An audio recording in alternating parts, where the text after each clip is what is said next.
Tigaman is more than a title. It's a declaration of strength,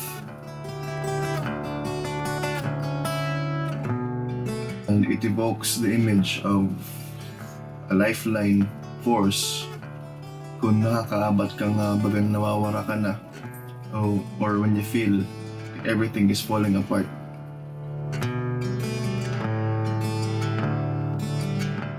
Gan ini nga EP o sa ini nga tribute para mga tao nga na-refuse mag-let go, napapadayon.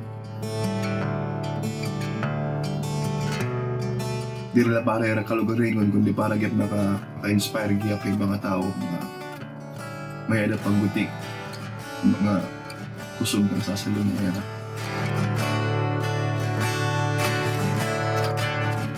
So ini nga EP, may din yung mga 5 songs mixed ining daan ng kanta.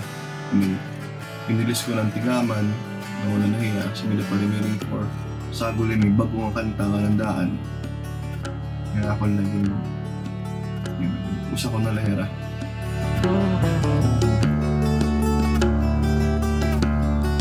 So, bantayan niyo yun ang June 20 and remaining 4 magawas niya yung favorite online music platform.